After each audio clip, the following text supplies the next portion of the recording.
voulons te dire merci Seigneur et te rendre grâce pour ces moments, pour ces temps. Que ton nom soit glorifié. Je veux recommander les temps de ta parole entre tes mains. Merci Seigneur. Merci Jésus.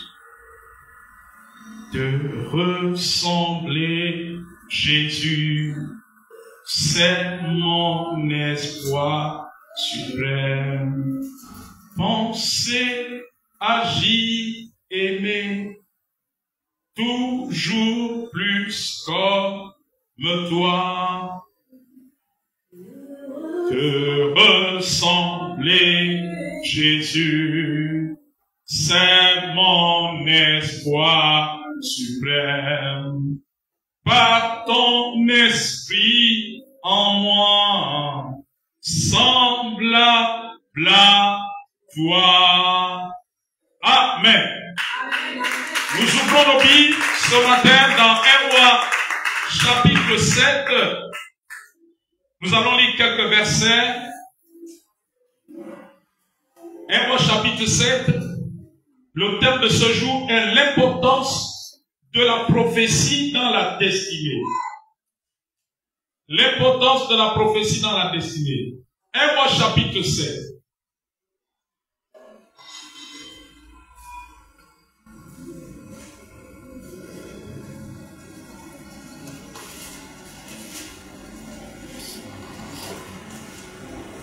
L'importance de la prophétie dans la destinée. Non, plutôt 2 Rois, pas 1 Roi. 2 Rois, chapitre 7. Le livre de 2 Rois, chapitre 7. Nous allons lire le verset 1. Ensuite, du verset 3 au verset 4. Et nous terminerons par les versets 15 et 16. Nous terminerons par les versets 15 et 16. 1 Roi chapitre 7. Il est écrit, Élisée dit, écoutez la parole de l'Éternel. Ainsi parle l'Éternel. 2 Rois chapitre 7, le verset 1. Ensuite, versets 3 et 4. Et enfin, versets 15 et 16. Élisée dit, écoutez la parole de l'Éternel. Ainsi parle l'Éternel. Demain, à cette heure, on aura une mesure de fleurs de farine pour un cycle, et 2 mesures d'orge pour un cycle à la porte de Samarie. Versets 3 et 4. Il y avait à l'entrée de la porte 4 lépreux, qui se dirent l'un à l'autre, quoi, resterons-nous ici jusqu'à ce que nous mourions? Si nous songeons à entrer dans la ville, la famine est dans la ville. Et nous y mourrons. Si nous restons ici, nous mourrons également. Allons nous jeter dans le camp des Syriens. Si nous laissons vivre, nous vivrons. Si nous font mourir, nous mourrons. Du verset 15 à 16, ils allèrent après eux jusqu'au Jourdain. Et voici toute la route était pleine de vêtements et d'objets que les Syriens avaient jetés dans leur précipitation. Les messages revinrent, plutôt les messagers revinrent et le rapportèrent au roi. Verset 16, le peuple sortit et pilla le camp des Syriens et l'on eut une mesure de fleurs de farine pour un cycle et 2 mesures d'orge pour un cycle selon la parole de l'Éternel. Seigneur, ce matin, je ramène toute pensée captive à l'obéissance de ta parole. Je chasse tout esprit d'évasion de pensée, tout esprit de distraction. Au nom de Jésus-Christ, ô Esprit de Dieu, amène chaque personne à être concentrée sur ta parole, parce que ta parole est la vie. Ta parole est au-dessus de tout. Au nom de Jésus. Amen. Amen. L'importance de la prophétie dans la destinée. Alléluia. Le texte que nous venons de lire nous retrace l'importance de la prophétie dans la destinée. il y avait la famine à Samarie. Les gens mouraient de faim. Les gens étaient affamés. Les gens avaient du mal à manger. Les gens avaient du mal à se nourrir. Parce que la terre ne permettait plus la croissance de la nourriture. Alléluia. Amen. Il n'y avait plus rien. Même pour nourrir le bétail. Même pour nourrir les bœufs, les vaches. Tout ce que l'homme pouvait consommer. Amen. Et dans cette situation, les gens étaient certainement inquiets sur leur destinée. Ce qu'ils allaient devenir. On ne savait pas si la Samarie, le peuple de Samarie, les populations de Samarie allaient survivre. Alléluia. On ne sait pas ce que les lendemains leur réservaient. Assurément, les gens étaient dans la peur. Les gens étaient dans la crainte. Les gens étaient troublés. Amen, amen. Amen. C'est comme ce que beaucoup de personnes vivent aujourd'hui. Beaucoup de familles vivent. Alléluia. Amen. Oui, ils ne savent pas si les lendemains seront meilleurs. Parce que l'homme ne connaît pas l'avenir. Le seul qui connaît l'avenir, c'est Dieu. Le seul qui connaît la destinée de chacun, c'est Dieu. Alléluia. Alors c'est ainsi que Dieu va envoyer le prophète Élisée. Et le prophète Élisée va annoncer que demain, à cette même heure, nous aurons une mesure de fleur de farine pour un cycle et 2 mesures d'orge pour un cycle. Alléluia. Et le lendemain, les choses sont produites ainsi. Dieu a utilisé 4 lépreux pour l'accomplissement de cette prophétie. Dieu a utilisé 4 lépreux. Et c'est ainsi que la famille, c'est ainsi que Samarie est sortie de la famille. La prophétie, au moment où Élisée avait sorti la prophétie, c'est bien sûr et certain, beaucoup de personnes avaient retrouvé l'espoir avant qu'elle ne s'accomplisse.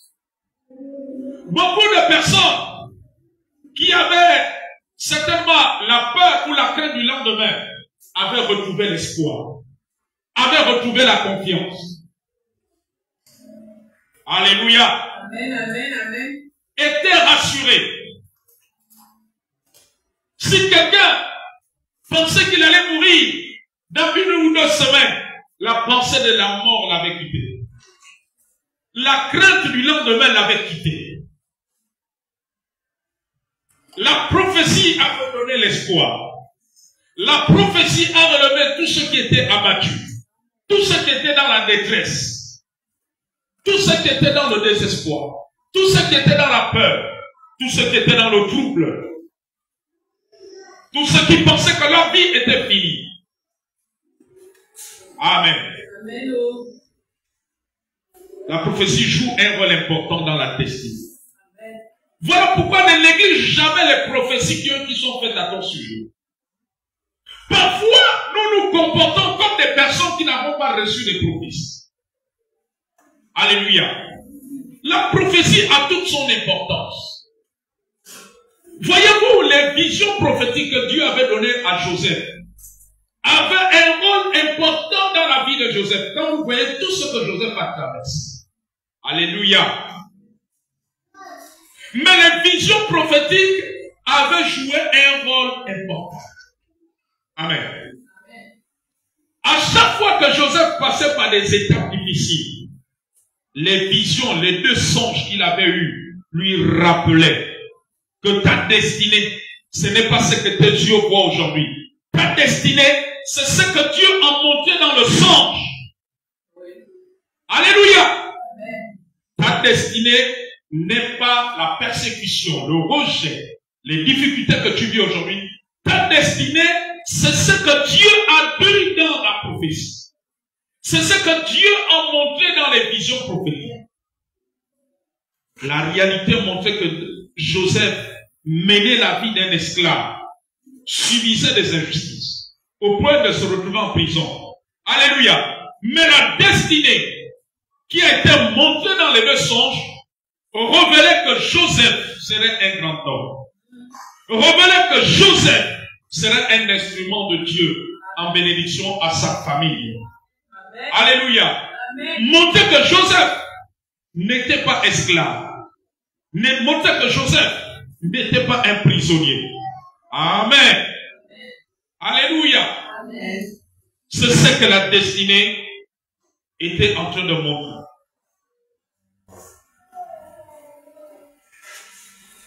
Donc la prophétie a un impact important sur la destinée. Alléluia. Amen. La prophétie redonne, éclaire les vies, éclaire les familles, éclaire les peuples, éclaire les nations. Amen. Regardez seulement, il y a 4 ans, 5 ans en arrière, il y a quelques mois. Alléluia. Seulement parlant de notre pays, le Gabon. On n'avait plus d'espoir. Est-ce que quelqu'un comprend?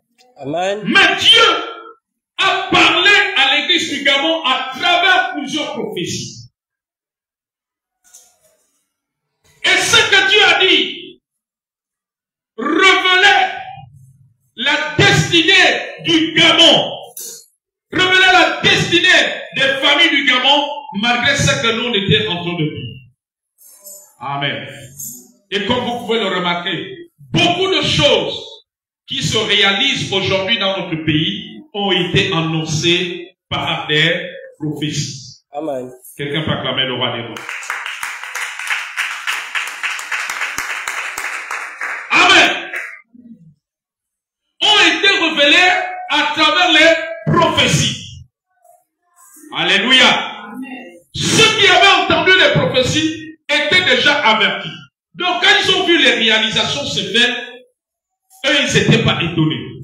Ceux qui étaient étonnés, c'est ceux qui ne connaissaient pas. Amen. Amen. Donc la prophétie joue un rôle important dans la destinée.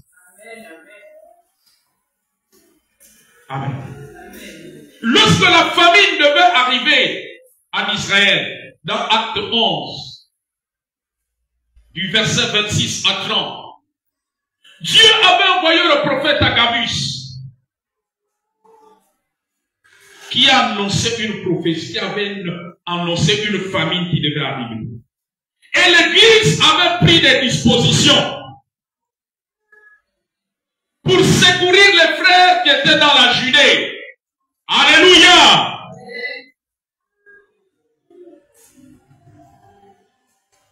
La prophétie a fait en sorte qu'on prenne des dispositions pour ne pas mourir de faim pendant la famine qui devait arriver. Amen. Amen. La Bible dit que les disciples ont fait des collègues pour secourir les frères qui étaient dans la Judée. Amen. Amen. Alléluia. Amen. Donc la prophétie révèle, joue un rôle important dans la destinée. Amen. La prophétie te permet de rester dans l'état d'esprit qui t'amène vers l'accomplissement de ta destinée. La prophétie te permet de ne pas t'embrouiller. Alléluia. Amen, amen, amen. Amen. Voyez-vous, l'apôtre Paul avait une destinée de prêcher l'évangile aux nations. Et dans Actes chapitre 13, la Bible dit que dans l'église d'Antioche, il y avait des prophètes et des docteurs. Et pendant qu'ils servaient le Seigneur, le Saint-Esprit, donc en fait par révélation prophétique, par prophétie, a dit, mettez-moi à part Barnabas et Saul pour l'œuvre à laquelle je les ai appelés. Et la Bible dit quoi? Que les disciples ont prié pour eux, ils les ont recommandés à la grâce de Dieu. Alléluia. Amen. Donc, pour ce que Paul a accompli, il y a eu une révélation prophétique. Il y a eu des prophéties. Amen. Amen. Et c'est pour cela que tu ne dois pas négliger. Peu importe ce que les gens peuvent te faire. Peu importe ce que les gens peuvent te dire. Mais souviens-toi de ce que Dieu a dit dans ta vie. Souviens-toi de ce que Dieu a dit dans ta marche. Alléluia. Ne regarde pas aux circonstances, mais regarde à la parole. Aujourd'hui, nous marchons trop en fonction de ce que nos yeux voient, de ce que nos oreilles entendent. Nous devons marcher selon la parole, la prophétie qui a été sortie dans notre vie, parce que c'est elle qui va nous conduire dans notre destinée. La prophétie qui était sortie en Antioche a conduit Paul sur les Barnabas dans leur destinée de leur appel dans le Seigneur. Alléluia. Amen.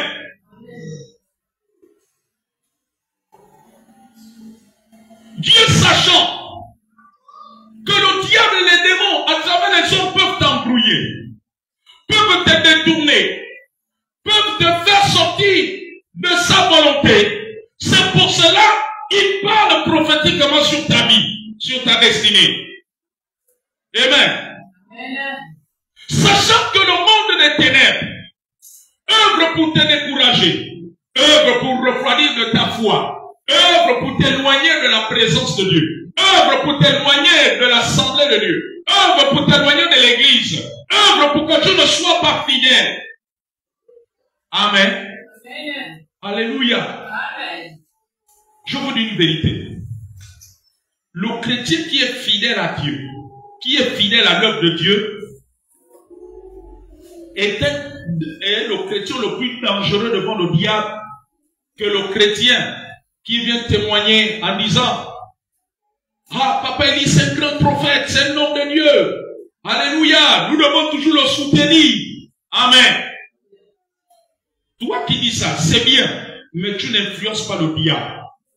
Tu vas influencer le diable dès l'instant où, en dehors de ce que tu as dit, si tu es un chrétien fidèle, c'est-à-dire que tu portes l'homme de Dieu dans la prière, tu sers Dieu dans l'église fidèlement. Alléluia. Tu es persévérant. Malgré les vents et marées, c'est toi qui es dangereux.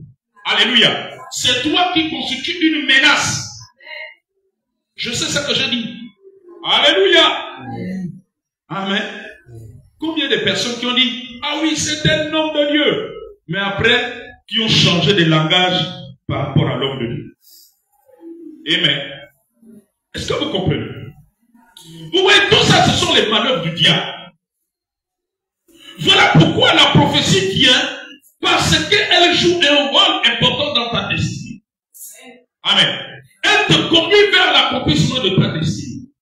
Vers ce que Dieu t'a réservé sur la terre. Vers ce que tu dois accomplir. Parce que là où tu es là, tu as des choses à accomplir avec Dieu. Accomplir avec Dieu d'abord dans l'église. Accomplir avec Dieu en tant que chrétien, en tant que disciple de Jésus. Tu as des choses à accomplir. Est-ce que, alléluia, voilà pourquoi la prophétie vient. Pour que tu accomplisses cela. Amen. Amen. En dehors de ce que tu dois accomplir, la prophétie vient dans ta destinée aussi. Dans la destinée, il y a les choses que tu dois faire. Et il y a les choses que tu dois avoir. Amen.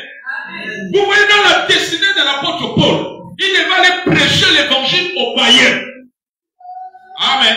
Et dans la destinée de Dieu, tu dois aussi prêcher. Tu dois évangéliser. Tu dois amener ta famille à Christ. Tu dois amener tes camarades, tes amis. Amen. Alléluia. Amen. Dans la destinée de Dieu, tu dois mettre au service du travail du Seigneur à l'église tes capacités, tes dons, tes talents. Est-ce que quelqu'un m'a compris? Amen, amen, amen. Amen. Voilà pourquoi la prophétie avait rappelé la mission de Paul vers les païens.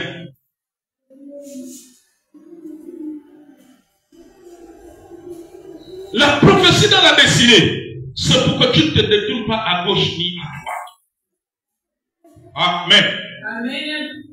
La prophétie dans la destinée, c'est pour que quand le diable veut te décourager, tu dois te rappeler de ce que Dieu a dit. Amen. Quelqu'un peut acclamer le roi des rois.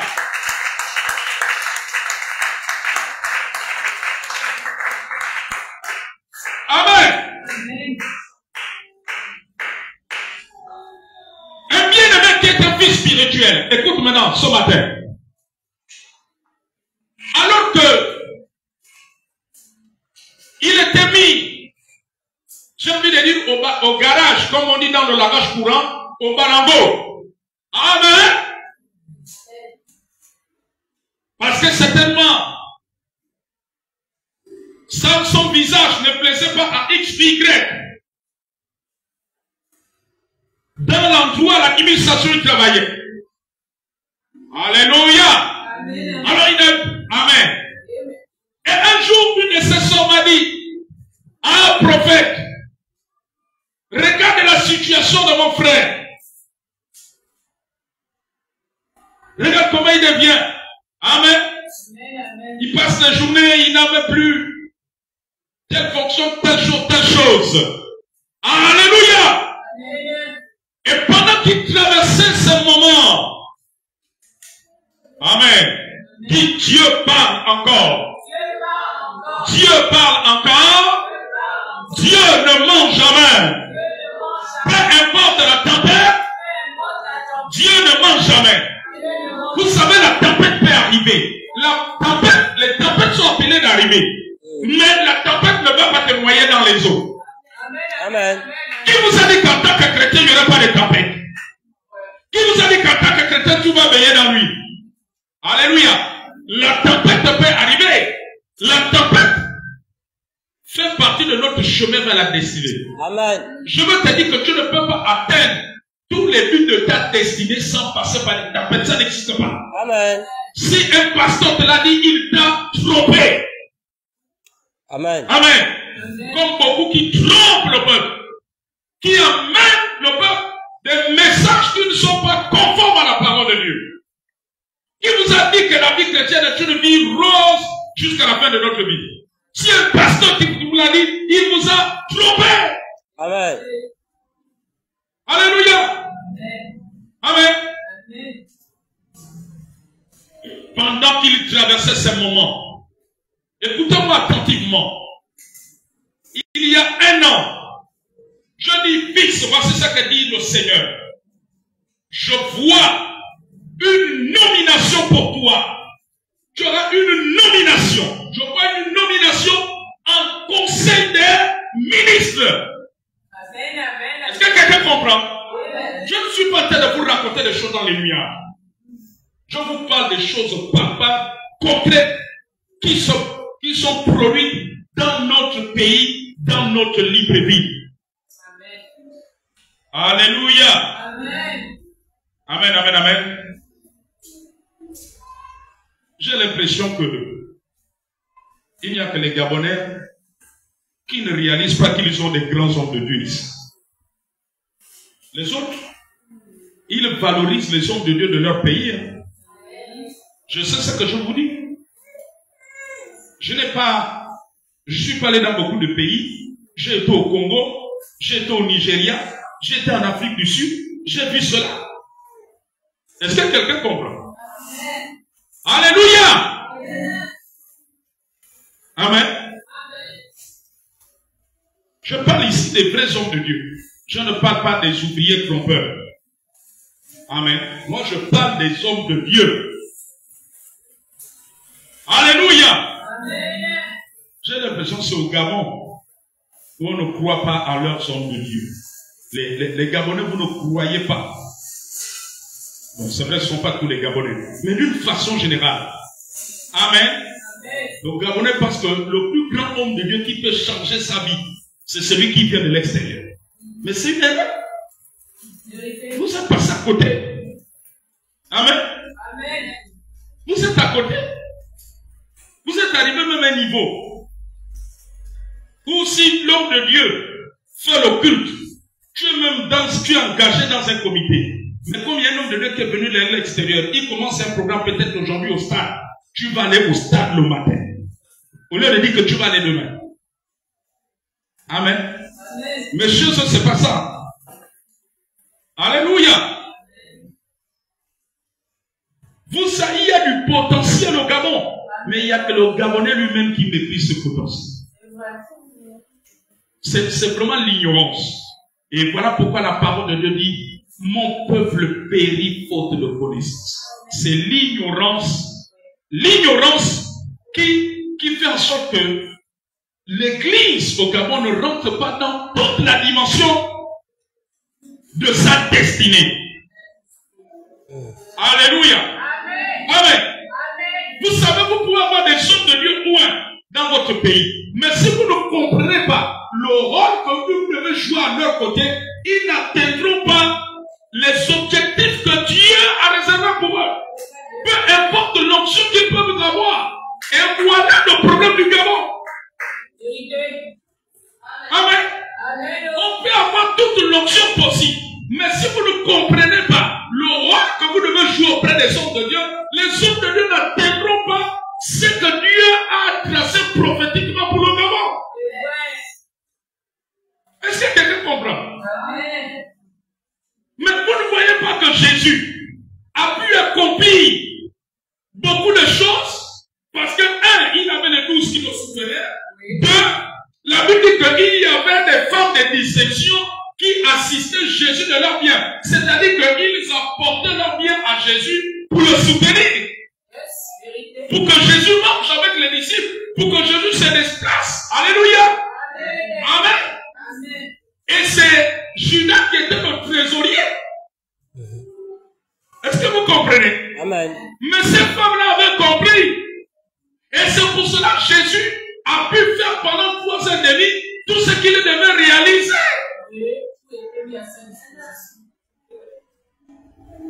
Il avait besoin de ça en tant que Dieu.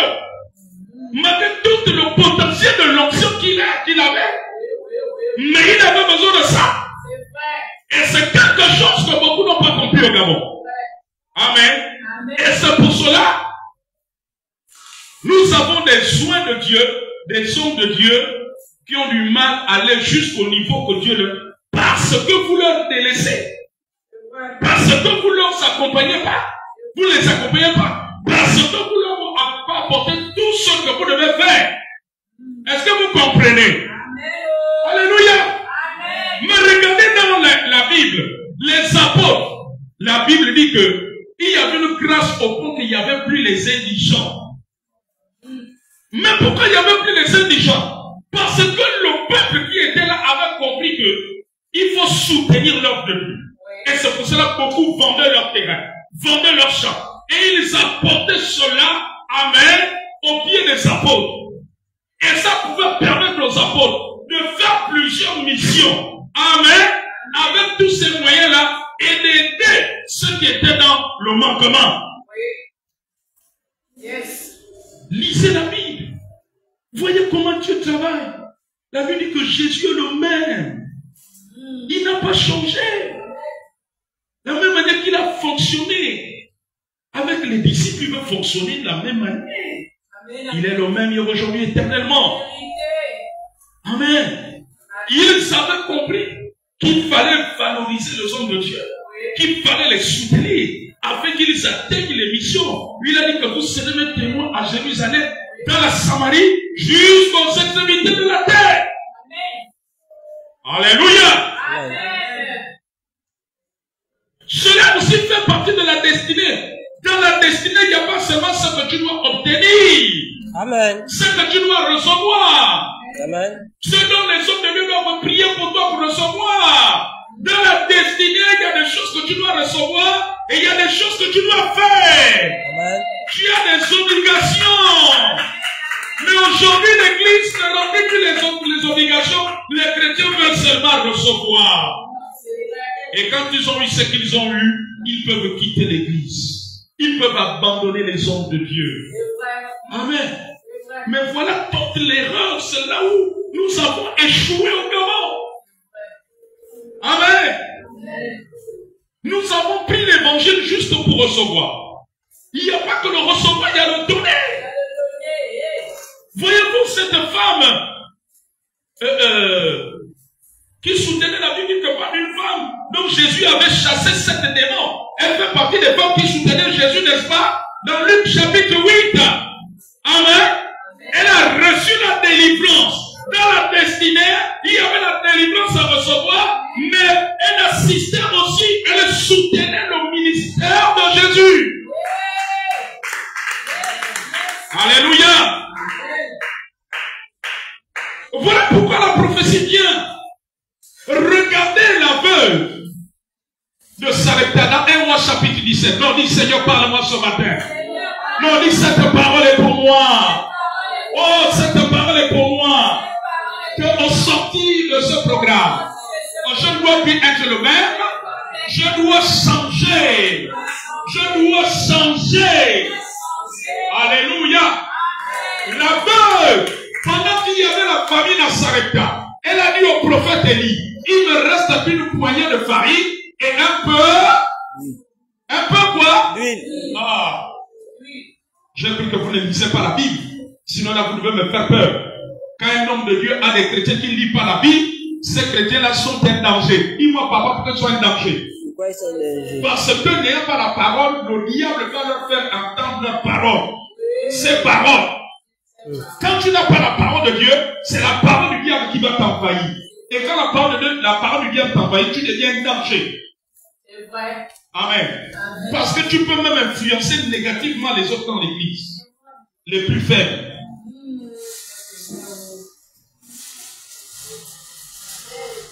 Il nous laissait un peu de farine. Le prophète lui a dit, va me préparer un gâteau.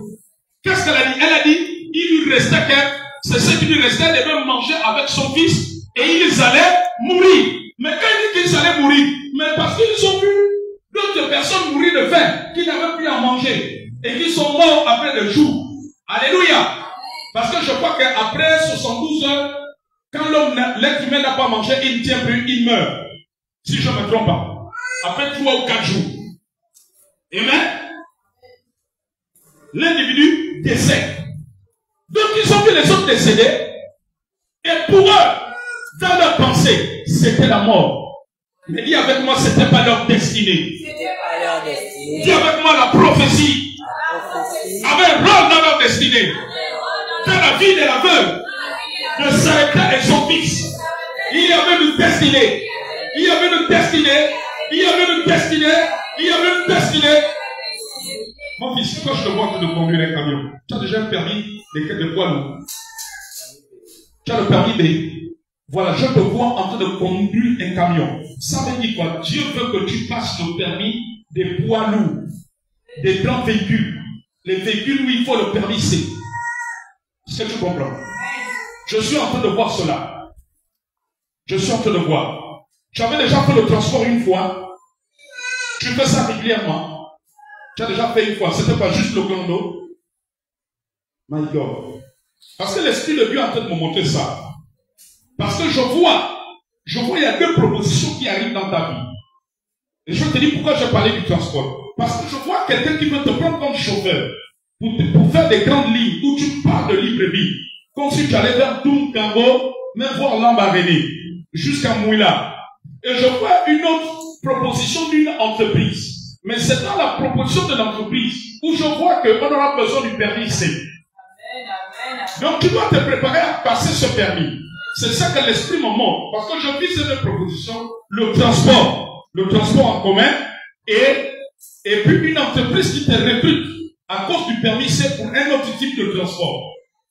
Yes. Il faut passer ce permis. C'est ça que l'Esprit de Dieu me montre. Dès que je me suis tenu là, je t'ai vu conduire un poids lourd, un véhicule plus grand. Alléluia. Dis que c'est ça la prophétie. Amen. Ça veut dire que dans sa destinée, ça fait partie des étapes de sa vie. Est-ce que quelqu'un comprend? Alors la veuve ne savait pas. Ne savait pas que Dieu l'avait laissé encore de plusieurs années de vie. Mais il fallait que la prophétie vienne. C'est la prophétie qui a fait en sorte que sa façon de penser, sa façon de voir la vie change. Le prophète lui a dit, ainsi par l'Éternel, la farine ne manquera pas et l'huile ne diminuera pas. Amen.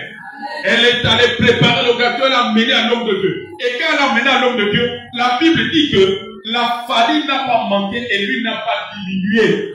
Donc, ça suffit pour elle et pour le prophète. Ils ont encore vécu longtemps à cause de la prophétie. La prophétie l'a ramené vers la destinée. Amen, amen. Elle s'est appuyée sur la prophétie. Et alléluia. Certainement, il y a des gens qui l'ont dit, oh, toi tu es allé écouter le prophète, et tu vas bien mourir de faim avec ton fils. Amen. Elle n'a pas écouté le diable. Elle n'a pas écouté les cocoseurs. Elle n'a pas écouté les gens qui étaient contre le prophète Élie. Elle n'a pas écouté les gens qui disaient n'importe quoi sur le prophète Élie. Elle a regardé à la prophétie. Je veux te dire ce matin, regarde à la prophétie. Ne regarde pas les gens qui peuvent te dire des choses sur l'homme de Dieu, qui peuvent te dire des choses sur la femme de l'homme de Dieu, qui peuvent te dire des choses sur la famille de l'homme de Dieu, qui peuvent te dire des choses sur l'église. Ne les écoute pas. Suis la prophétie. Suis la nuée. Suis la directive. Suis la directive. Si Dieu a dit que c'est ici que se fera ton mariage, alors reste ferme sur la prophétie. N'écoute pas les gens qui te disent qu'est-ce que tu fais chez Papa Élie? Qu'est-ce que tu fais là-bas? N'écoute pas les gens qui te disent non, Papa Élie, une fois a prêché, il m'a indexé. Non, ne les écoute pas. Alléluia. N'écoute pas les gens qui te disent non, je ne viens plus à l'église parce que la dernière fois, maman Nadège m'a mal répondu. Donc c'est pour cela que je ne viens plus à l'église. Oh.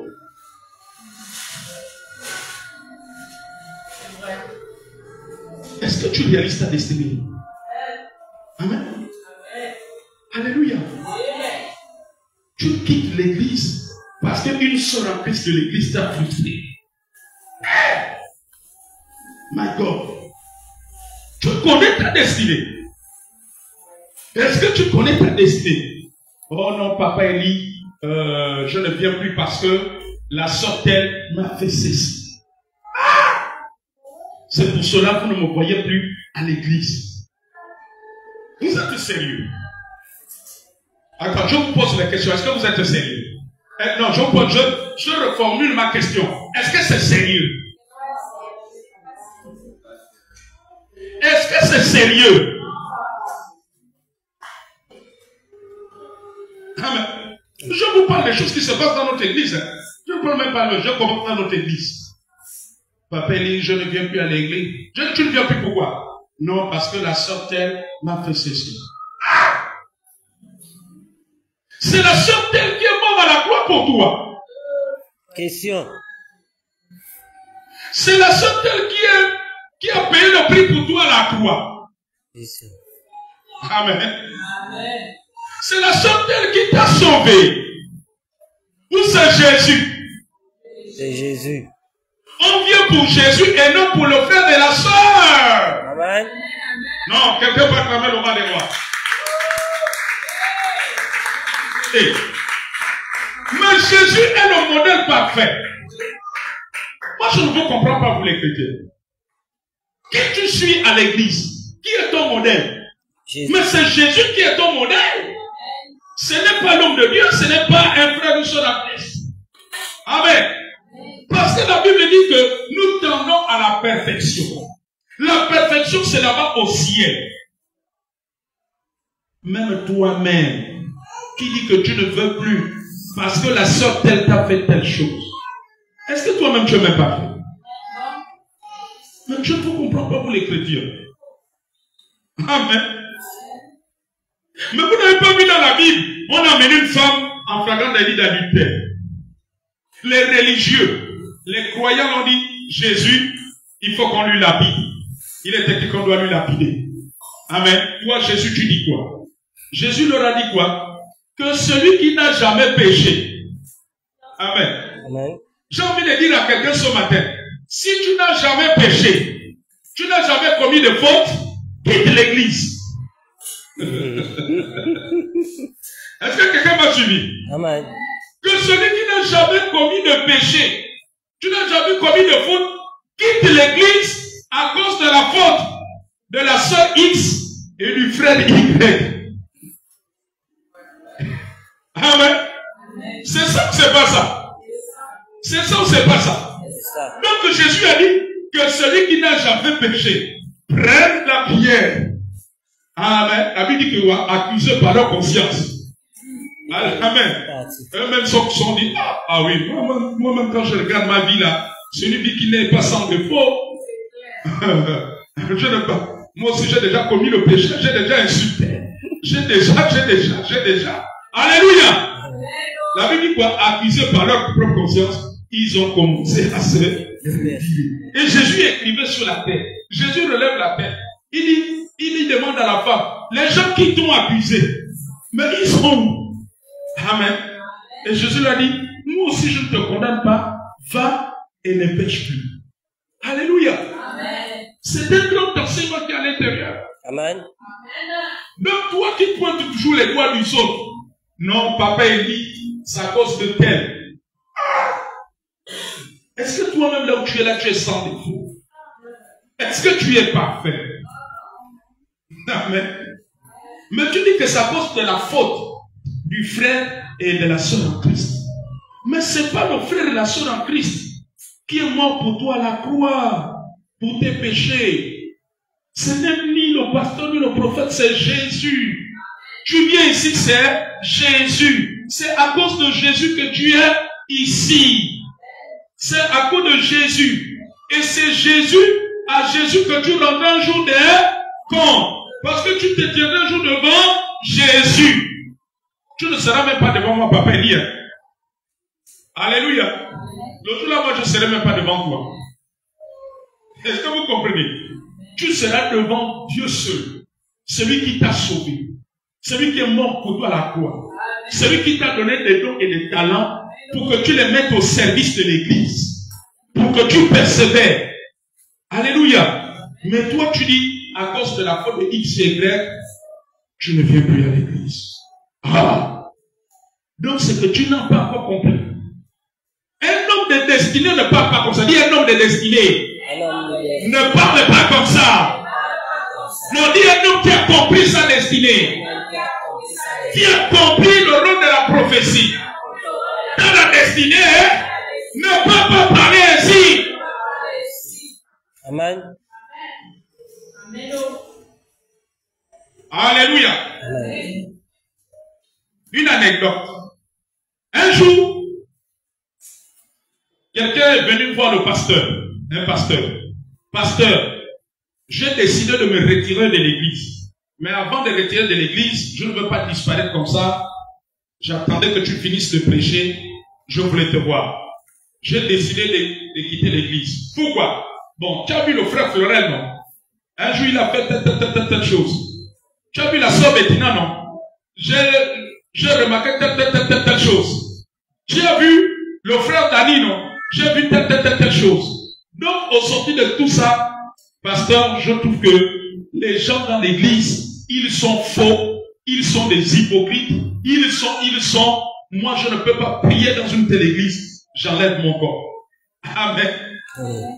Le pasteur dit, ok, d'accord. Mais, le pasteur a pris un verre, il a mis de l'eau. Il lui a dit, avant de partir, rends-moi un dernier service. Il dit, c'est que le pasteur.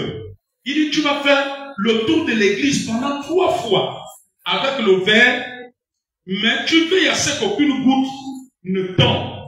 Amen. Le frère a pris le verre d'eau. Il a fait le tour de l'église. Il avait le verre. Il veille à ce que les gouttes ne tombent pas. Alléluia. Amen. Il est revenu. Le pasteur lui a dit, ah, tu as tout fait pour que le verre ne se renverse pas. Mais, il n'y avait pas de gens qui crient autour. Aussi parce que, quand tu avais le verre, il n'y a pas de gens qui crient autour, il y a des choses bizarres, tu n'entendais pas des gens parler. C'est parce que, mais moi je ne le suivais pas parce qu'il ne fallait pas que l'eau se renverse. J'étais concentré sur le verre. Amen. Amen. Et le pasteur lui a dit, c'est la même chose quand tu viens à l'église. Sois concentré. La même manière que tu te concentres, tu t'occupais pas des gens qui se disputaient. Oh, tu as entendu d'autres qui étaient en train de s'insulter. Et une bagarre. Mais toi, il faut que tu fasses les trois tours de l'église avec le verre. Amen. Et le pasteur lui a dit, reste concentré. De la même manière que tu es resté concentré sur le verre. De cette même manière, tu dois te concentrer sur Jésus. Amen. Ne te concentre pas sur les fautes, les défauts des frères et sœurs en Christ. Ne te concentre pas sur les fautes des pasteurs, des anciens dans l'église. Amen. Il a déposé le verre. Après, le pasteur lui a dit, maintenant, après tout ça, tu es libre si tu dois quitter l'église. Amen. Le frère, après avoir analysé tout ça, a dit, non, pasteur, je ne pars plus. Amen. Amen. Alléluia. Amen. Donc, c'est la même chose. Amen. On ne quitte pas une église à cause de la faute de tel. À cause de... Non. Amen, amen, amen. Alléluia. Amen. La seule raison qui nous a mené les chrétiens à quitter l'église, c'est si on ne prêche plus Jésus. Amen. Amen. Si on vient maintenant vous prêcher un autre Dieu. Est-ce que quelqu'un comprend? On vient maintenant vous dire de rentrer dans les loges. Voilà là où vous devez partir. Est-ce que vous comprenez? Amen. Amen. Amen. Ou bien le pasteur qui vient maintenant prêcher la polygamie. Dit maintenant que tout le monde devenait polygame. Parce que là, ce n'est plus des choses de la parole de Dieu. C'est là que vous devez quitter l'église. Amen. Où le pasteur vous dit maintenant, au lieu de chercher vos solutions chez Jésus, lui dit, allez-y chez le marabout, le ngaka de votre quartier. Là, maintenant, là, quand ce n'est plus Jésus, on quitte. Puisque c'est Jésus, la seule raison qui nous réunit. Mais si ce n'est plus Jésus, c'est là où on doit quitter. Ouais. Mais comment prêcher Jésus, toi tu quittes parce que l'autre a une faute? Jésus n'a-t-il pas dit que celui, il a dit quoi? Qu'est-ce que Jésus a dit? Comment tu vois la paille qui est dans l'œil de l'autre, mais tu ne vois pas la peau qui est dans ton œil? C'est ce que ça devient dit. Amen. Les autres sont des faux, ils sont des hypocrites, ils ont des défauts. Donc ça veut dire que toi tu es sans défaut. Et c'est pour cela, amen. Alléluia. Et puis, Jésus-Christ n'est pas venu pour les justes. Vous n'avez pas lu ça dans la Bible. Amen. Jésus est venu pour les pécheurs. Vérité. On ne vient pas à l'église parce qu'on est devenu 3 fois saint. L'église c'est pour les racheter. Les gens qui étaient dans le péché. Donc ça veut dire que toi tu n'étais pas dans le péché. Et si tu n'es pas dans le péché, qu'est-ce que tu fais sur la terre? Monte une bonne fois au ciel. Le monde va voir. Alléluia. L'église est comme un hôpital. Est-ce que tu as déjà vu tous les malades à l'hôpital sont 100% en forme? Amen. L'église c'est un endroit où on prépare les gens pour le ciel, où on tend à la perfection. Amen. Il y a l'église, c'est parce qu'il n'y avait pas de saints. Ce sont les pécheurs sauvés qui constituent l'église. Parce que c'est pour cela que Jésus est mort pour la croix. Jésus n'est pas venu mourir pour les frères et sœurs en Christ qui sont 3 fois saints. Amen. Il est venu mourir, c'est pour sauver les pécheurs. Alléluia. Donc toi qui penses que tu veux trouver une église où les gens sont 0% de défauts, jusqu'à ce que Jésus revienne, je crois que tu ne trouveras pas une telle église. Amen. Est-ce que c'est vrai ou faux? C'est vrai. Est-ce qu'on peut continuer? Amen. Donc quand j'ai prophétisé sur le frère, je vous disais que sa grande sœur m'avait exprimé son désespoir, son inquiétude. Amen. Amen. Il y a 1 an, l'Esprit de Dieu m'a dit, tu vas te nommer. Est-ce que quelqu'un comprend? Et avant la fin de l'année, dis avant la fin de l'année 2023. Dis avant la fin de l'année 2023. Avant la fin de l'année 2023, Et avant qu'on arrive à la fin de l'année 2023, la prophétie l'avait redonné espoir. La prophétie l'avait redonné espoir. Il avait compris que sa vie professionnelle n'est pas finie. Que sa vie n'est pas finie. Alléluia. La prophétie l'avait redonné espoir. Et avant la fin de l'année 2023, dit avant la fin de l'année 2023, il a été nommé. Il a été nommé en conseil des ministres. Il a été nommé en conseil des ministres. Alléluia. Amen. Un matin, et c'était, je crois, un vendredi matin, il est 8 heures, mon téléphone sonne. Oh prophète, papa tu es où? Papa tu es où? Amen. Je dis qu'est-ce qui se passe? Papa, j'ai été nommé au conseil des ministres qui est passé hier. Aïe, aïe, aïe, aïe, aïe, aïe, aïe. Que tu crois, que tu ne crois pas, moi je crois. Amen. Parce que je suis resté convaincu que je suis un homme de destinée. Amen. Même toi, tu es une personne de destinée. Amen. Mais il faut simplement que tu coupes ton cœur. Amen. Alléluia. Alléluia. Amen. Nous on dit, je ne laisserai pas tomber à terre aucune parole de prophétie du Seigneur. Oh, Seigneur, aide-moi que comme Joseph, qui gardait les songes que tu lui avais donnés. Parce que la prophétie joue un rôle important.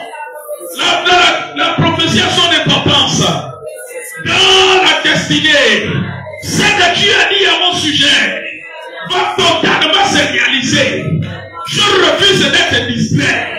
Je refuse d'être distrait par les mauvais conseillers, par les mauvais amis, par les faux amis, par les faux amis, par les frères et sœurs en Christ, par tel ou tel serviteur de Dieu qui a parlé sur ma vie.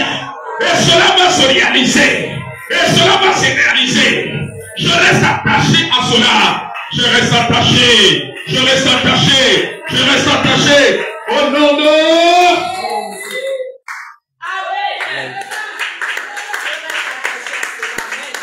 Regardez Abraham. Dieu lui dit que quitte la maison de ton père. C'était une parole prophétique. Alléluia. La destinée d'Abraham s'est réalisée. C'est quand il est sorti de la maison de son père. Amen, amen, amen. Le cycle de la destinée de Paul, lorsque Jésus l'a rencontré, a commencé au pied d'Ananias. Parce que quand Jésus est apparu à Paul, Saul est devenu aveugle. Amen. Dieu l'a mené chez Ananias. C'est chez Ananias que ses yeux devaient s'ouvrir. Je veux te dire que quand tu es auprès des noms de Dieu, c'est ton Ananias. Amen. Amen. C'est ton Ananias. Amen. Ne t'embrouille pas. Amen. Ne sois pas distrait. Amen. Ne sois pas à gauche, à droite. Non. Dieu ne t'a pas dit, va chez Pierre, après tu vas chez Jean, après tu vas chez Matthieu, après tu vas chez Barthélemy. Non. Dieu l'a dit, Dieu l'a mené, l'a mis au contact de Ananias. Il fallait qu'il accepte la prière d'Ananias. Alléluia. Amen. Arrête de te détourner de ta destinée. Alléluia. Que rien ne t'influence, ni les épreuves de la vie, ni les soucis de la vie, ni les problèmes de la famille. Alléluia. Amen, amen, amen, amen. Je veux te dire une chose. Dans la destinée de Dieu, Dieu veut que tu laisses la parole de Dieu te transformer. Voyez-vous, beaucoup de chrétiens n'aiment plus être transformés par la parole. Amen. Quel chrétien dit, non papa, je ne parle plus dans cette église-là. Pourquoi? Oh non, l'homme de Dieu là, il prêche des paroles trop dures. Nos cœurs sont frustrés, blessés, je ne parle plus. Tu es un chrétien, tu n'es pas un chrétien. Tu es un chrétien, tu n'es pas un chrétien. Tu crois que tu es à l'église parce que tu es parfait. La parole est là pour te transformer. Pour transformer transformer ton caractère pour que tu aies le caractère de Christ. Parce que c'est le caractère de Christ qui va t'affermir avec la parole de Dieu dans ta destinée. Amen. Amen. Amen. Alléluia. Amen. Amen. Amen. Donc c'est très important. Alléluia. Amen. Pourquoi Dieu n'a pas ouvert les yeux à Saul? Vous savez, Dieu était mieux de principe. Ce n'est pas pour rien que Dieu met un père spirituel devant toi. Dieu te met à côté d'un père spirituel. Alléluia. Amen. Comme a dit un homme de Dieu, que les bonnes choses que tu vois et les défauts que tu vois, c'est pour ton école à toi. Amen. C'est pas pour aller critiquer. C'est pas pour aller congosser. C'est pas pour dire que non, je me retire de l'église. Amen. Alléluia. Amen. Dans la destinée de Dieu, il y a la transformation aussi.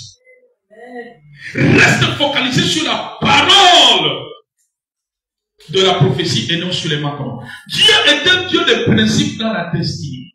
C'est pas pour rien qu'il a établi les hommes de Dieu pour vous conduire. Amen. Alléluia. Il n'est pas Dieu de désordre. Pourquoi Dieu n'a pas ouvert les yeux directement à Saul, à l'apôtre Paul, quand il est devenu aveugle? Amen. Mais parce que Dieu a ses principes, il a sa façon, sa manière à lui de faire, il passe toujours par des hommes de Dieu pour certaines choses. Il fallait que Ananias prie pour lui. Amen. Regardez Corneille. La Bible dit que Corneille était un homme pieux. Il faisait des aumônes à Dieu. C'est un homme pieux, un homme de prière. Mais pour qu'il reçoive le Saint-Esprit, pourquoi Dieu n'a pas directement fait descendre? Dieu a envoyé Pierre dans la maison de Corneille. Et que c'est quand Pierre est arrivé, ils ont reçu Pierre. Pierre a commencé à prêcher, le Saint-Esprit est descendu sur tous les membres de la maison. Quelqu'un peut quand même avoir des voix. Alléluia. Et c'est la même chose. Amen. N'ayez pas une vie dispersée. Une fille à pied, un pied à gauche, un pied à là, un pied par ici. Alléluia. N'ayez pas une vie chrétienne où vous faites comme vous voulez, comme vous pensez. Non, la vie chrétienne est une vie. Dieu a des règles. C'est en ce sens que la Bible dit que Dieu n'est pas un Dieu de désordre. Alléluia. Amen. Est-ce que vous comprenez? C'est pour cela que Dieu a organisé des choses. Est-ce que quelqu'un comprend? Il n'est pas un Dieu de désordre. Où tu fais comme tu veux, quand tu veux, comme cela te passe la tête. Non. Alléluia. Dans le chemin de la destinée, Dieu veut que nous soyons aussi réglés. Nous soyons disciplinés, dédisciplinés. Discipliné. Amen. Discipliné. Est-ce que quelqu'un comprend? Amen. Non, dis que ça dépend de moi. Ça dépend de moi. Tout ne dépend pas seulement de Dieu. Tout ne dépend pas seulement de Dieu. J'ai un rôle à faire. J'ai un rôle à jouer. J'ai des choses à faire. Pour voir la destinée de Dieu s'accomplir. Je dois m'attacher à la prophétie de ma destinée. À ce que Dieu a dit. Parce que mon heure arrive. Mon temps est là. Mon temps est là. Mon temps est là. Mon temps est là. De vivre ces choses. De vivre ces choses.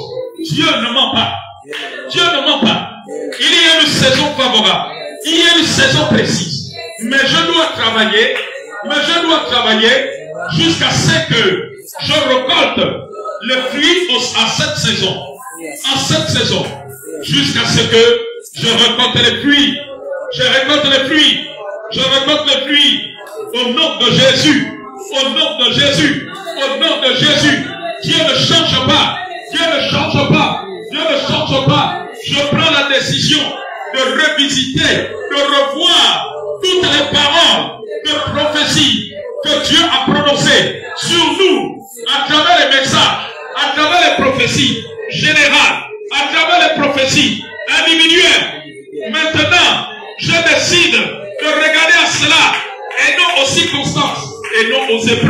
et non aux événements. Parce que la parole de Dieu ne dépend pas de ce que je vois, de ce que j'entends. Cela dépend de ce qu'il a dit, de ce qu'il a dit. L'élévation de Joseph ne dépendait pas de la trahison, de l'esclavage par lequel il est passé. Cela ne dépendait pas de l'injustice, de l'accusation, des accusations de Potiphar, mais cela dépendait de Dieu seul. Dieu avait parlé à travers les deux songes. Il avait parlé. Le Seigneur a parlé. Il a parlé sur nos vies. Il a parlé sur nos vies. Il a parlé sur nos enfants. Il a parlé sur nos enfants. Il a parlé sur nos familles. Il a parlé sur le salut de notre famille, la délivrance de notre maison, la délivrance de nos enfants. Nous rentrons dans l'accomplissement. Je m'attache à cela parce que la prophétie, en ces temps actuels, en ces temps de confusion, en ces temps où les chrétiens se relâchent, la prophétie joue un rôle important pour ne pas tomber dans les pièges du diable, dans la confusion du diable, dans le découragement du diable. Oui Seigneur, je m'attache ce matin à ta parole, au nom de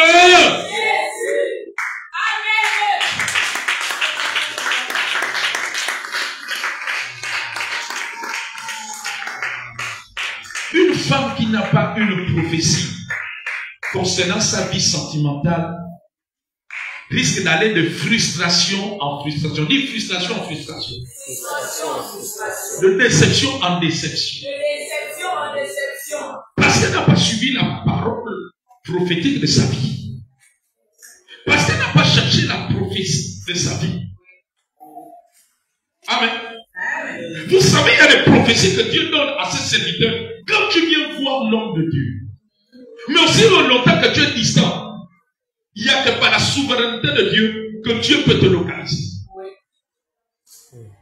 Alléluia. Amen. Sinon, tu parlais de frustration en frustration. Est-ce que quelqu'un comprend?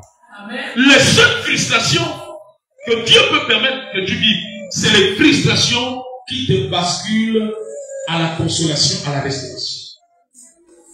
Amen. Amen. C'est des frustrations où Dieu a décidé de glorifier son nom. Amen. Est-ce que Dieu parle à un homme et une femme ce matin? Amen. Mais tu as besoin de la prophétie pour avoir une vie sentimentale réglementée. Oui. Que tu sois homme, que tu sois femme. C'est très important. Amen. Alléluia. Une femme qui est perturbée dans son foyer ou dans sa relation, amen, aura du mal à donner le meilleur potentiel spirituel pour l'œuvre de Dieu. Est-ce que quelqu'un m'a compris? Il en est aussi des noms. Donc la prophétie joue un rôle. Amen. Amen. Alléluia. Amen. Tu dois t'en tenir à ce que Dieu a dit. Il y a des personnes, des hommes et des femmes, à qui Dieu a donné le critère de l'homme qui doit l'épouser. Mais ma fille, est-ce que les critères là sont devant toi?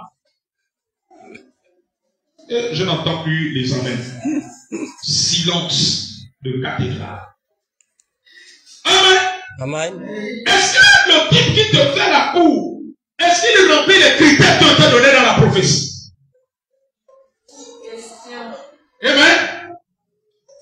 Vous savez, j'ai été marqué une fois. Écoutez-moi attentivement.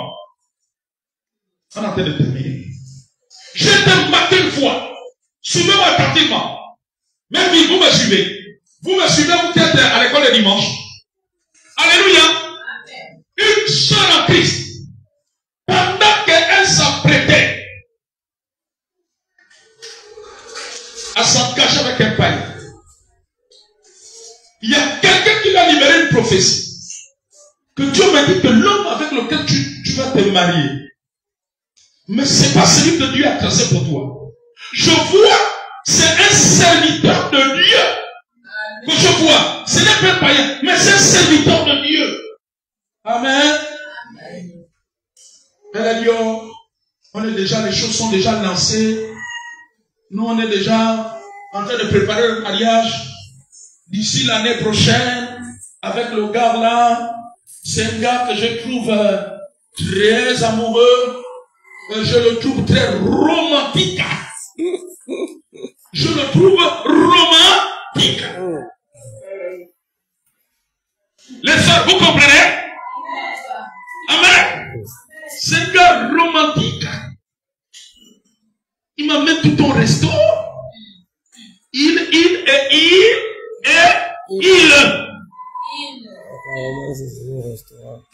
Dis avec moi, ça, ce sont des accessoires.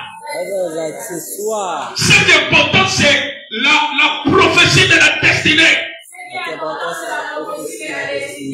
Alors, la sœur en Christ est allée faire le mariage. Et tout s'est bien passé, comme l'histoire que je vous ai racontée la dernière fois, non? Le mariage s'est bien passé. Quand ça se passe bien là, vous dansez, vous mangez là, vous criez. Oh, c'est à ce moment-là, oh, tu es même en train de te demander si papa il y a encore un prophète. Si tu dois encore venir même prier ici. Je suis sûr que le jour du mariage, là, tu es même déjà en train de dire, la sœur Nadège, faut plus me chercher si je ne viens plus à parole de Dieu. Je ne fais plus partie des monitrices. Dis à maman Lydie de faire l'annonce à l'église de trouver une autre. Dis à maman Bettina de trouver une autre chante même. Amen. Alléluia. Mon fils, au bout de 4 ans de mariage, l'aventure du mariage s'est arrêtée. Tu comprends ça, ma fille? La romance est terminée. L'aventure du mariage s'est arrêtée. Nadège, tu comprends là-bas? Après 4 ans, que les gens aiment bien manger, danser, bu, crier, vivre les mariés, l'aventure s'est arrêtée. La sœur en Christ est redevenue à nouveau célibataire.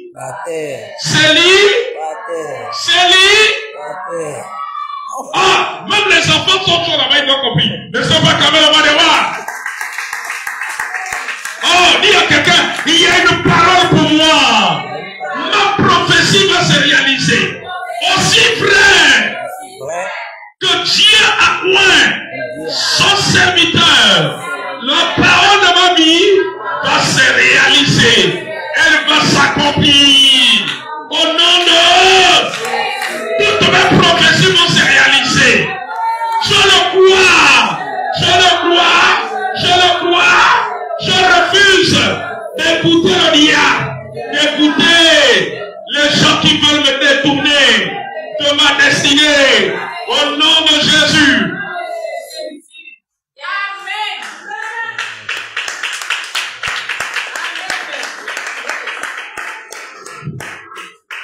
Amen. Alléluia. Amen. Amen. Amen. Et voilà pourquoi je crois aux songes. Il y a des gens qui ont eu des songes prophétiques sur moi il y a plus de 10 ans. Ils m'ont vu avec un grand temple. Amen. Il y a une autre qui a dit qu'elle m'a vu avec un temple qui ressemblait à un policier. Ouais. Je crois. Oui. Mais ça ne dépend pas. Parce qu'aujourd'hui, Nadège était là, ou bien Nadège n'était pas là. Amen. Amen. Ça ne dépend pas de celui qui dit qu'il ne vient plus à l'église parce que la sœur Bettina l'a frustré. Amen. Alléluia. Amen. Mais ça dépend de celui qui a montré. Oui. Le même qui avait montré à Joseph a montré à plusieurs. Il n'était pas clamé le roi des rois.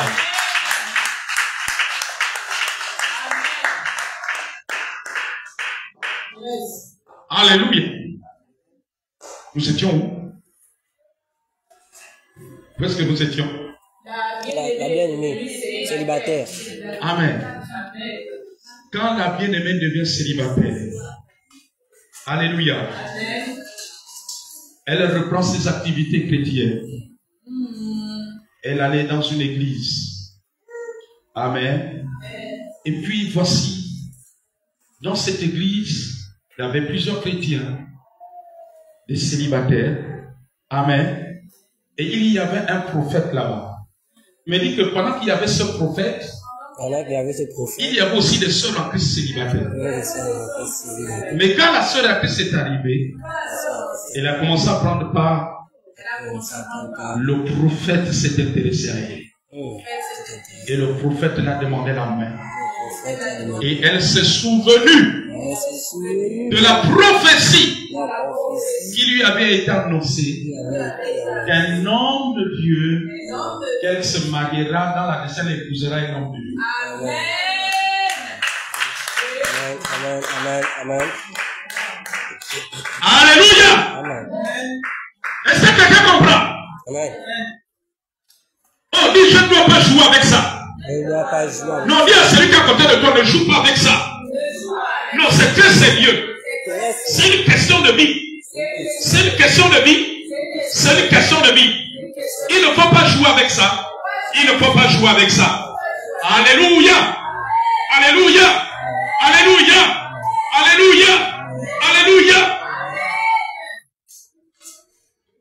Et pour la petite histoire, lorsqu'il s'était marié, Nadège, tu écoutes là-bas. Je pense après 2 ans de mariage, l'homme a commencé à basculer les chemins de Ganga, de Gris-Gris. Amen. Donc Dieu était en train de lui montrer le cycle. Mais tu as vu ce que je t'avais dit dans la prophétie? Tu crois que la Bible dit que la bénédiction de Dieu ne se fait sur aucun chacun. Ma fille, tu crois que Dieu va te donner un homme qui est là pour pratiquer, aller chez les Ganga, les charlatans, les fétiches, les gris-gris. Peut-être qu'il va arriver un niveau, on va venir dire, donne ta femme. Hein? La Bible dit que la bénédiction de l'Éternel, celle qui enrichit, elle ne se fait sur d'aucun chagrin. Est-ce que vous comprenez? Donc quand Dieu donne, la finalité c'est que le chagrin doit partir. Oui. Si le chagrin persiste, il y a un problème. Il y a un problème. On doit revoir les choses. Alléluia. Dans tes business, qu'est-ce que la prophétie a dit? Tu veux faire les affaires. Qu'est-ce que la prophétie a dit? Amen. Amen. Ou bien tu veux faire comme ce fils-là. Mon fils. Vous savez, quand vous êtes ici, moi je ne vous connais pas, c'est Dieu qui vous connaît. Pendant que j'étais dans une réunion de prière, quelque part, vers le nord de Libreville. Amen. Et il y avait un frère en plus qui était là. Je ne savais pas qu'il avait eu une entrée de plus de 10 millions. Est-ce que vous comprenez? Amen. Et pendant que nous étions dans la prière, ma fille, dans l'entrée de 10 millions, il avait son projet. Il voulait acheter une voiture qui fait le transport. Moi, le prophète, je ne connaissais pas. Mais pendant que je priais, l'Esprit de Dieu m'a donné la prophétie. Il m'a dit, fils, je vois un terrain avec des lèvres. Et Dieu me dit que c'est ton terrain. Amen. Et il a confirmé que oui, il a un terrain qui n'a pas encore exploité. Mais Dieu me dit que tu dois bâtir, construire des studios. Cela va te rapporter de l'argent. On dit, Seigneur, parle encore. Parle encore. Parle encore. Parle encore. Mon fils, moi j'ai terminé la prophétie, je suis pas. Mais il est resté sur son projet à lui. Il fallait acheter la voiture. La voiture a fait un tour. Boum, bon. Deuxième tour, bien. Le troisième tour là, le chauffeur a cassé la voiture. Il a fait la peau de sang. Les recettes là n'ont même pas rattrapé les 10 millions d'euros. Amen. Amen. Dis ce matin, Seigneur. Dis ce matin, Seigneur. La prophétie est relâchée pour moi. La prophétie est relâchée pour mes enfants. Pour ma famille. Pour mon église. Ce matin, je vais considérer. Je veux considérer, je veux considérer, je veux considérer, je veux considérer la prophétie pour ma vie, la prophétie pour ma vie, la prophétie pour ma vie, la prophétie pour ma destinée. Au nom de Jésus, au nom de Jésus, au nom de Jésus. Hey! Amen, amen, amen, amen. La prophétie est très importante. Alléluia. Alléluia. C'est très important. Amen, amen, amen. Amen. Je vais terminer par ce témoignage. 17 semaines. Le mardi de cette semaine. J'ai été invité, suis-moi attentivement. Notre Dieu est un Dieu qui parle et qui est réel. J'ai été invité à prêcher à une église qui est sur Port-Gentil. Est-ce que quelqu'un comprend? Et cette église a des réunions en ligne. Ça veut dire que les gens se connectent. Amen. Amen. Vous voyez comme Zoom. Alléluia. Et j'ai été invité par le leader de cette église à prêcher. Amen. Amen. Et quand vous faites une réunion Zoom, tous ceux qui sont connectés, soit leur nom ou leur surnom apparaissent. Est-ce que vous comprenez? Amen. Et pendant que je prêchais, il y avait plusieurs personnes. Dieu m'a orienté sur quelqu'un. Un jeune homme. Je dis, toi, ouvre ton micro. Alléluia. Et l'Esprit de Dieu, je ne le connais pas, je ne l'ai jamais vu. Mais l'Esprit de Dieu connaît la destinée. Dit que Dieu connaît la destinée de chacun. Et nous devons nous appuyer sur ça. Amen. Amen. Et Dieu m'a montré que le jeune homme, je l'ai vu jouer un instrument de musique à l'église. Il m'a dit, il jouait avant, après il a arrêté. Je dis, Dieu me dit de te dire de reprendre. Amen. Amen. Même dans le service, la prophétie est importante. Amen. Et tu à ton poste. Il y a des gens qui court-circuitent leur destinée prophétique en quittant leur poste à l'église. Alléluia. Amen. Alors que ce n'est même pas Dieu qui t'a dit de quitter. Mais tu quittes pour des raisons, des émotions. Non. Dieu n'est pas dans l'émotion. Dis que Dieu n'est pas dans les émotions. Dieu est dans sa parole. Ne prenez jamais une décision par émotion ou par ce que vous ressentez. Dieu est dans sa parole. Alléluia. Amen. Et après je le dis, je vois, Dieu va te faire exceller. Tu vas apprendre l'informatique. Tu vas apprendre, tu vas être dans le multimédia. Et tu vas être dans l'infographie. Il m'a dit, papa, hier lundi, je suis allé faire les démarches pour m'inscrire dans ce type de formation. Amen. Amen. Ça veut dire que la destinée est venue confirmer ce que le prophète ne savait pas. Alléluia. Amen. Après je le dis, Dieu me montre qu'après ça, je te vois, tu prends la voiture, tu vas aller vers l'Angounier. Il m'a dit, papa, j'ai ce projet. Oh, est-ce que quelqu'un peut acclamer le roi? Est-ce que quelqu'un peut acclamer le roi des rois? Amen, amen, amen. Ensuite, Dieu m'a conduit sur une autre jeune sœur. J'ai vu le nom d'une sœur. J'ai dit, sœur, Dieu me montre. Je vois une femme enceinte. Dans ta famille, il faut prier pour ça. Parce que je vois un esprit qui veut provoquer des morts ou des fausses-couches. Amen. La jeune sœur m'a dit, ça fait 2 fois, sa maman perd les enfants. Amen. Il y a un enfant qu'elle avait perdu dans le ventre.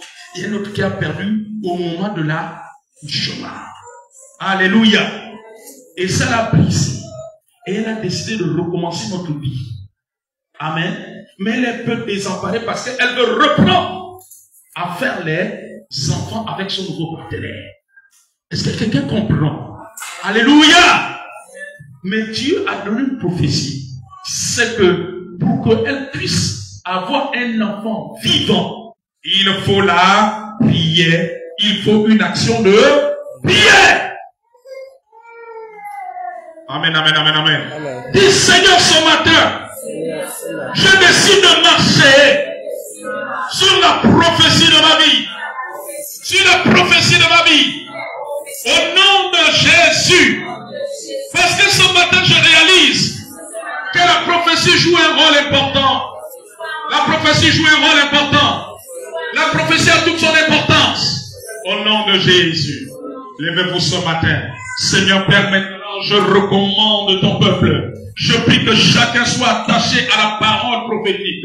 Au nom de Jésus, je détruis tout programme, tout projet maléfique contre tes fils et filles. Au nom de Jésus, je viens briser, anéantir cela. Au nom de Jésus, je brise toute oppression sur leur vie. Je commande à toute maladie, à toute douleur de leur quitter. Parce que tu nous as guéris à la croix par tes meurtrissures. Je donne à la douleur, je donne à la maladie de leur libérer au nom de Jésus. De libérer les membres de leur famille qui sont souffrants. Au nom de Jésus, je brise toute attaque, je brise toute oppression, je brise cela. Je déclare la guérison, je déclare la guérison, je déclare la guérison. Au nom de Jésus, au nom de Jésus, au nom de Jésus, au nom de Jésus, au nom de Jésus. La guérison divine, la guérison divine. Je brise tout blocage, tout obstacle au nom de Jésus. Acclamons très fort le Seigneur.